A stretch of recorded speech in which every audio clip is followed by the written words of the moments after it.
I am proud to be on stage with these ladies. It was great experience getting to talk to them and hearing their stories about managing stakeholders. Why don't we start off with introduce yourselves and tell us about your company and the role you guys are currently in. Hi, I'm Kaylee Jansen. I'm a senior analyst for Spirit Airlines, and I handle all of our loyalty and partner email communications.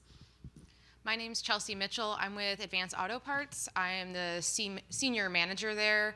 I oversee both our B2C and B2B email push and SMS notification communications.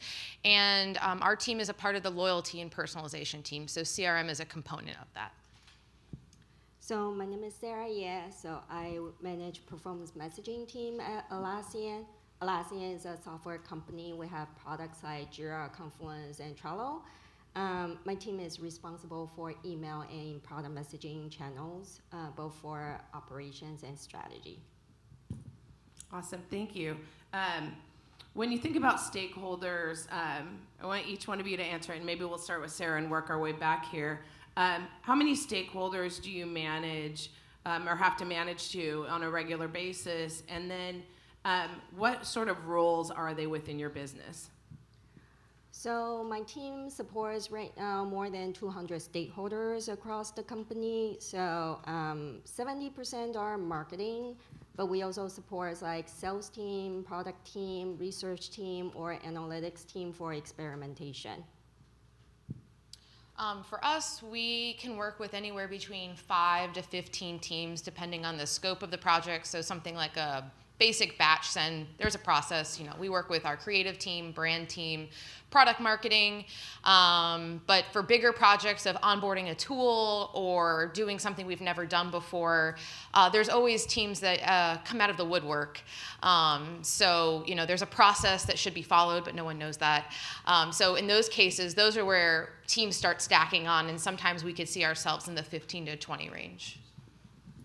So on average, I work with about 5 to 10 stakeholders on a daily basis. It depends on what the project is, and those range from internal departments as well as our external partners.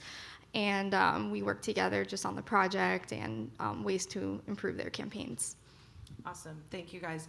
So when you think about managing stakeholders, what would you say your biggest challenge is on a daily basis as you try to just keep all of these different priorities and business owners in mind? I'll start with you.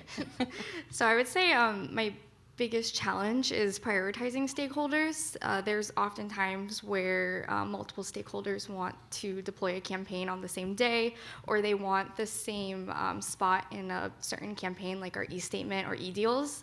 And I wish I can give everyone what they want, but at the end of the day, I have to be mindful of our audience and not overload them with what we send out. And I overcome this challenge by relying on the data that we have on hand to make these difficult decisions. And I always review the insights with our stakeholders because it just helps them truly understand why we make the decisions that we do as email marketers. So again, depending on the project, like Kaylee said, that same for us is prioritization. And for us, it's really when it comes to big teams that are taking on enterprise level projects. So like IT, analytics, where they're getting inundated with many different requests. Prioritization is always a challenge there to get their attention and their focus.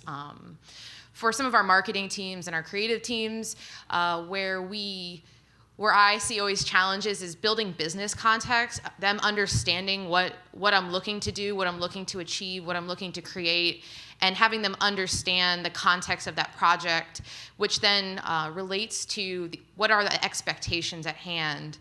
And with those, when you understand expectations, there's role clarity on how they participate in the project as a team, and it's not so much a approval process. It's you're a contributor to the team to any certain extent.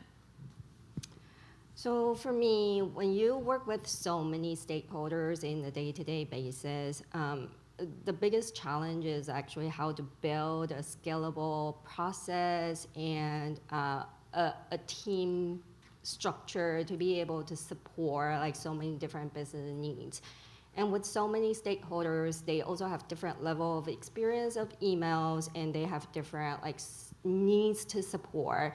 So really thinking through like how to support them in a way that can help us deliver the business impact is important. And like competing priorities are always coming up as a challenge as well, because like we have like up to like 14 campaigns that can go out daily. So that becomes part of the process, need to be built as well to support that kind of rationale to be able to prioritize with so many things going on. Awesome. Thank you. Chelsea, you mentioned when we talked the need to stop and pull ahead a group of stakeholders in order to keep everyone on the same page. Can you talk a little bit more about that? Yeah, so it's, I would imagine lots of people in the room might do this, but I have, of course, different tactics in my tool belt for different stakeholders. They kind of want and need different things.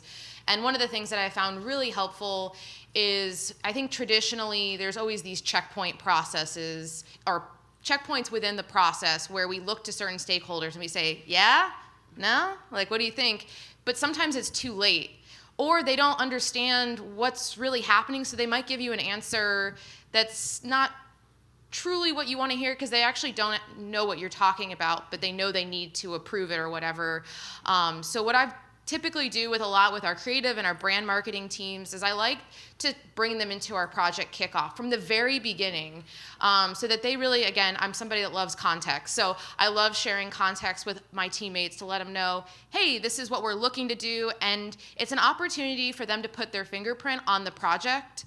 If they have a suggestion about, what we're going to build or some kind of, opportunity that they see, that's the time for us to discuss it. Because then once we start moving, we're moving. And there won't be there's not opportunity to start inserting at the end of the project where you're like, hey, can we add that in there? No, we brought you to the beginning. You didn't say anything. Or you might have said, hey, I think we could really do this. Their fingerprints on it now. And so when we go to present the results of it, everybody is invested in the project now because they put their hands on it and they're proud of their work. And as you know, a lot of our stakeholders, I like to think of us as we're kind of conductors, right, of an orchestra. And the star violinist or maybe the second chair, they don't get the spotlight, but it's our job to kind of make sure that they do. And so when I pull teams forward, I find that gives them that opportunity to shine and show how their work contributes to the success of an email. Great. Thank you so much. Sarah, this is a fun one. We talked about your competing priorities and how you manage that. And I'm just going to put 2 words out there, which is accountability tracker. So do you want to tell everybody about that? And I guarantee you this is a good one that I learned from. So like I mentioned, because we have so many stakeholders that we work with, my challenge is how to build a way to be able to scale to support so many things, right? So what we are currently piloting is an accountability program. So this is an evaluation program that we put together. So every single campaign going out of the door, we put a scoring in there and put them into different categories. So this is a way to help us understand the business impact of different emails. And when it comes to prioritization, these kind of input on top of the business priorities can help us really determine what can be prioritized based on the business impact. So we also, because it's an email team, we also build a program that, I put all these information in a personalized email, sending to our stakeholders inbox. So they will be able to see which category the campaign is in. Is it in the meeting expectation or they need improvement? And they can also get personalized resource recommendation on our email strategy part, which part they can look into to improve their programs. And then they also see very specific metrics of their campaign included in the email as well. Great. I'm sure everyone's taking some notes on that, thinking about how they take that one back home. Kaylee, you mentioned that you have to manage a lot of third-party partners. So in addition to your internal stakeholders, you have a lot of external ones that you're constantly balancing between. Can you tell us a little bit more about that? Yeah, so for our external stakeholders, I do have an internal point of contact, which makes things a lot easier. But also using a project management tool has really helped me and everyone manage all stakeholders. And this acts as like a central hub for everyone to input requests, just check the status of projects, but also see our email calendar as a whole and just see what we're sending out on a daily basis. Also, having a strong process for requests has really helped too. We set clear deadlines for all stakeholders on when deliverables need to be provided, and we also have a streamlined campaign request form that all stakeholders use. So I'm going to throw a surprise question out there because I gave you guys all these questions in advance. You all talk about your processes and like how you kind of keep the rails or the train on the tracks. So what about when it jumps the rails and it comes from, we're thinking about stakeholders, but it comes from a couple levels up where they're like, I don't care, I need an email out in 24 hours, or I don't care, I need this done. How do you manage to those sort of requests? And we can start in the middle this time. Sure. Well, this was a conversation we had at our table last night at dinner. So I'm looking right at Irina. I'm like, we both take the similar approach of it's setting expectations. So I had this come up recently where, executives, I don't think it's on purpose, right? Always positive intent. But, they're like, I want it tomorrow. And it's like, okay, I'm going to play along tomorrow. So what needs to happen by tomorrow to make this happen? And I found that if I play along and just I'm honest with those steps, if we do it tomorrow, do you have this? And if we don't have that, then it's this much time. And we can start stacking on what is it actually going to take. So real life example, we're going to start using a cool insight tool that's going to drive some of our B2B emails. And they're very excited about it because this is an opportunity in our B2B business. But they baked it into a campaign that's next month. We've never done this before. So they're like, oh, can we have this in a month? It's like, well, look, this is how long the creative takes. This is how long the data part takes. And by setting out all those timelines and putting it out in a roadmap so they can see it, they were like, you know what? We can wait till July. Is that enough time? And I'm like, it's moving quick, but we can do it. So it kind of allowed them to see, like she was like, it takes that long to do that step. And so that's the way that I've found it helpful, is just kind of laying out, here's how it goes based on what you have at hand today. And that's really helped manage up, at least for me and my team. No, great. Either one of you want to go next? Sure. So I think it always comes up last minute when it's coming top down. That's how I feel. So the most important thing for me is really understanding the why. So I think usually when the request is coming up, there is usually a business result that we're trying to deliver as a business. So understanding why can help me really kind of wrangle the resources around knowing what I can do and how I should prioritize. And I also agree with Chelsea. Yeah, setting expectation is really important. And this is when you manage up, you want to make sure that it's pretty clear what you can do and where you need support from the leadership. Because a lot of times as an email team, you have a lot of dependencies like the creative or data or all the other things. You may need additional support to meet really tight timeline. This is where you can really leverage leadership's help if they have very specific timeline they're shooting for. So if you can put together all these things and what options for recommendations, usually I find it a lot easier to communicate to the leadership around what can be delivered and what are the things that can also meet a business result. Maybe there is an easier way, but these kind of things I really can work through if you really understand what needs to be done. Yeah, it makes me think about we like to sometimes when thinking about the why, you end up, once you know what they're looking to get at, you're like, okay, you're solutioning for me. Right. I'm going to take a step back and I'm going to create 3 packages for you. Right. Yeah. Marketer. And say, here's your timelines. Here's kind of the different things you can get with each timeline, each package, all sort of meeting your why. Right. But This is what you can expect to get if you want to rush it. Or if we take our time, you might get something actually closer to what you thought you were going to get rushing it. So, yeah. Yeah, totally agree. Definitely relate. Yeah, no, I agree. And also just like transparency is key. Like you said, explaining the roadmap and how long it takes to get a campaign out. A lot of times, people don't realize what goes on behind the curtains. And I think once you explain the process and, they understand, they can take a step back and revisit, the whys. Do you really want to rush this campaign, or can we push it back to give us more time to properly test and deploy the campaign? And in the end, once from my knowledge, like once we've explained it, they can understand and we can have a proper date. Yeah, I think that one's great. The solutioning for you. I don't know about everybody else, but it happens quite a bit where they don't come to you with the problem. They come to you with we need to do this, and you need to do this, this, and this to get there. And you're like, well, maybe there's another way. So I think it's a common theme probably for all of us. Okay, so last one before Q&A really quick. Rapid fire. If you could leave everybody with one thing to help manage stakeholders, what would you leave them with? We'll start with you. So I would recommend just maintaining a strong line of communication. In this day of age, many people are remote. And I found success in holding a weekly touchpoint meeting with my stakeholders.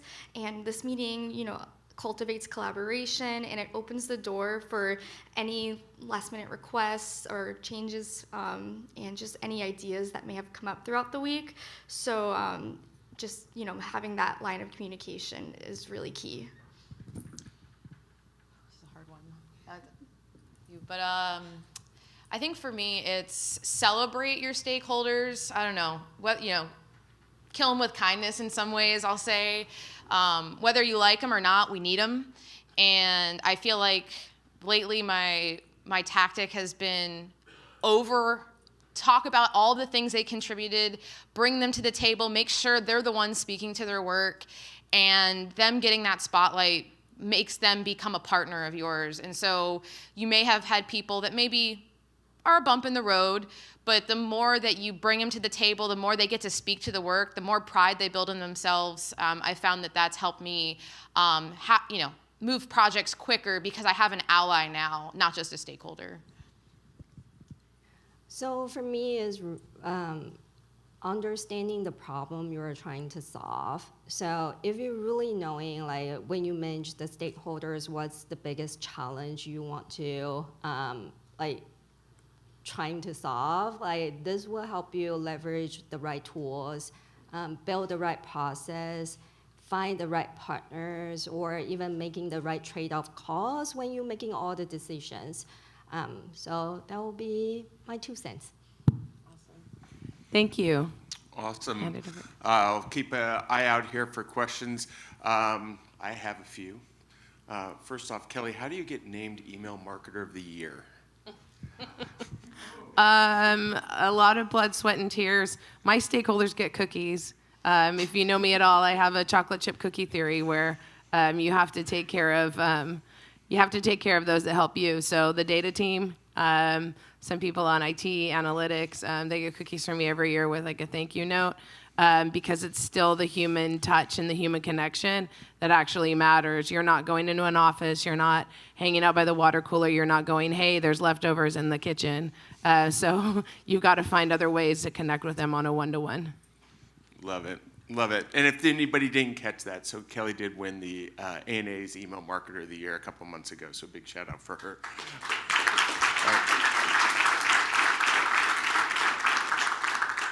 All right, other questions, because I can keep going. This panel was like, it was a theme, actually, just for background, it was a theme that came up after talking to so many people who are going to present of like, hey, this is one of the biggest, I would ask people, what are the biggest challenges? And this was always one of the biggest challenges, was how do we manage stakeholders? Hi, Melissa from American Eagle.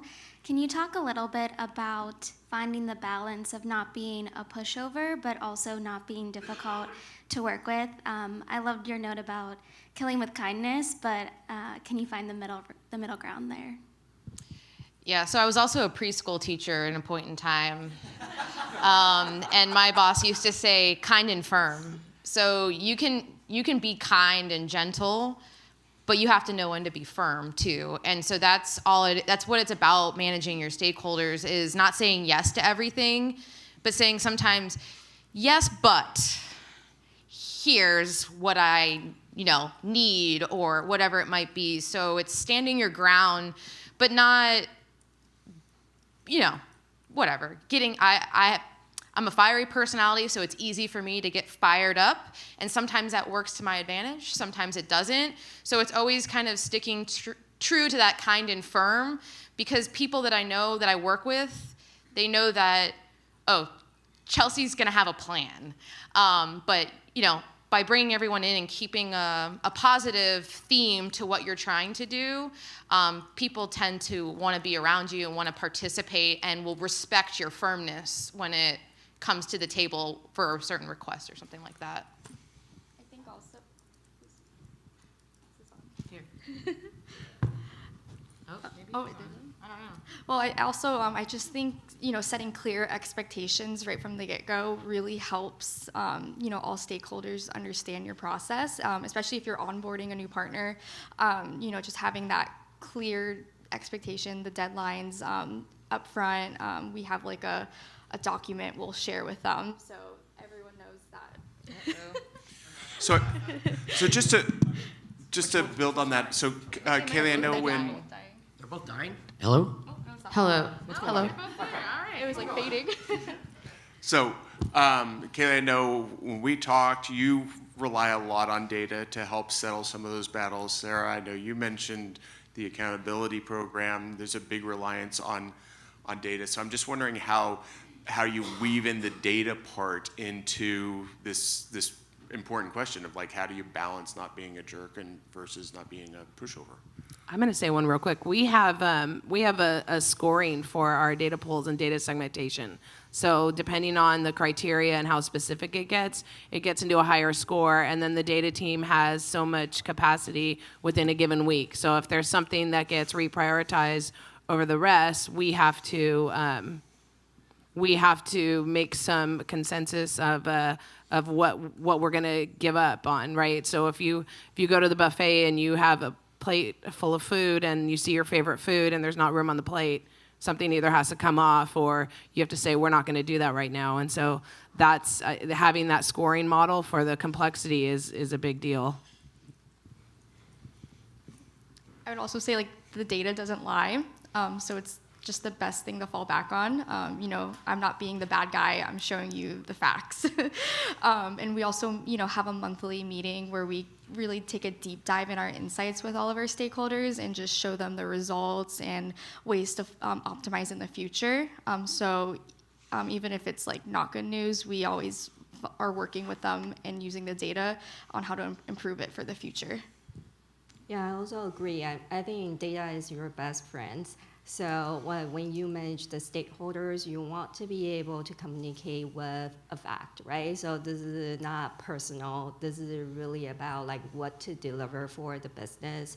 And also based on the data, you can make recommendation. That's where that, like, human touch can be part of, like, the stakeholder management as well. We're all for the business. We're all trying to deliver the result. We're not trying to be difficult, right? But in reality, there are just so many different things to manage. And if you can bring all these considerations into conversations with the data to be the backup, that a lot of time makes the conversation a lot easier. I love that. Let's make the data the bad cop. Everyone, thank you so much. This is a great panel. You can go ahead and step on down.